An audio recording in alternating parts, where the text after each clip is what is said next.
Сайн байцгаана уу хүүхдүүдээ. Биеэр төгсөх нөхцөлийг бичиж сурах сэдвт хичээлийг бэлтгэлээ.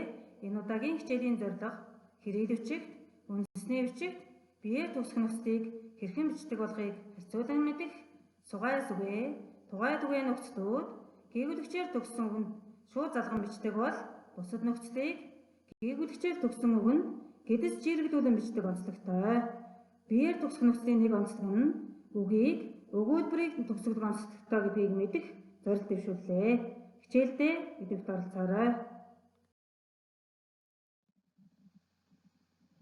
Үлийн биеэр төгсөх нөхцөлийг 1-р бие, 2-р бие, 3-р бие гэж үндэсний бичигт, хэрэгэл бичигт яг ижилхэн ангилдаг.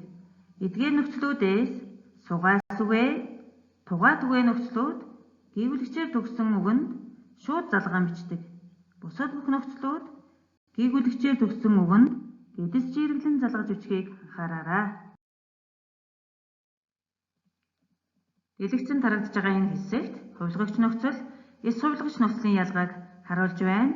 Эхний хэсэгт байгаа хувилгагч нөхцлүүд бүгд гээгүүлэгчээр төгссөн үгэнд гэдэс жиргэлүүлэн бичдэг. Тэгвэл эс хувилгагч нөхцлүүдийг гээгүүлэгчээр төгссөн үгэнд шууд залгаан бичнэ. Энэ хэсэгт бичмэл, дармал хэлбэрийг харьцуулан оруулсан бөгөөд та бүхэн бичихдээ, уншихдаа сайн ажиглаарай. Бид энэ удаагийн хичээлээ дасгал ажиллан мэдлэгээ баттгах болно. Эхний хэсгийг багш нь уншиж өгье. Анхааралтай сайн сонсно шүү. Нэг нь явъя гэж, нэг нь зогсъё гэж, нэг нь хэвтъя гэж. Тэгвэл дараагийн хэсгийг сайн уншаарай. Хөх өнгөөр тодруулж өгсөн хоёр үгсийг ямар утгатай болохыг сайн ялган тогтоогоорой. Хуулж үчээд хэрэгэл бичихт болгоно шүү.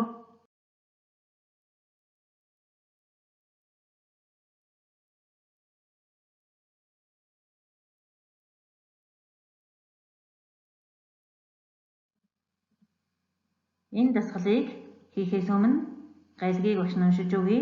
Маш сайн сонсоорой.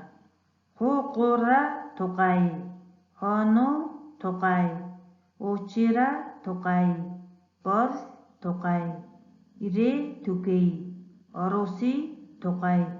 Сая уншиж өгсөн гайлгийг маш сайн сонсоод харгалзуулах хэсэгтээ зөв харгалзуулан бичиж мэдлэн тогтоох юм шүү.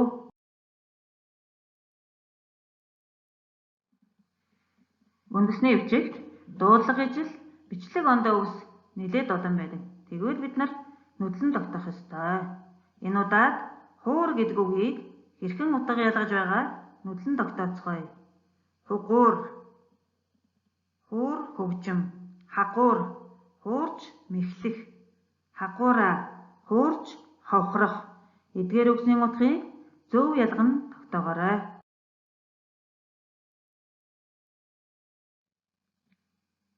Дэлгэцэн тарагдж байгаа 3 хэсгийг ажиглацгаая. Галиг, хэрэгэл бичиг, үндэсний бичигт болгосон хэсэг. Ийм 3 чадварыг эзэмшиж байж үндэсний бичгээр тодорхой хэмжээний мэдлэгтэй болно гэсэн үг шүү. Харьцуулан уншиж анхааралтай сайн хийж тогтоогоорой.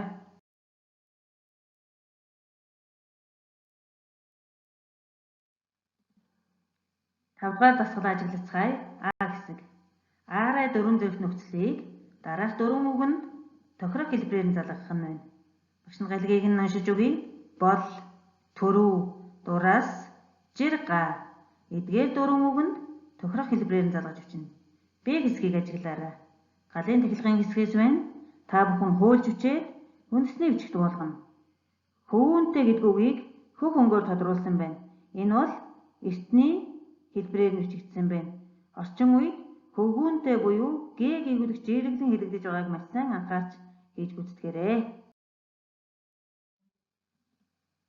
Энэ удаагийн хичээл сурах үжигийн 134-өөс 145 дугаар үзэнд байгаа. Дараах 2 дасгалыг хийж гүйцэтгээд багшийнхаа хаяг руу анги овг нэрээ бичиж илгээгээрэй. Үндэсний бичгийг шимтэн сонирхогч та бүхэн анхаарал хандуулсанд баярлалаа. Дараа дахин уулзцгаая.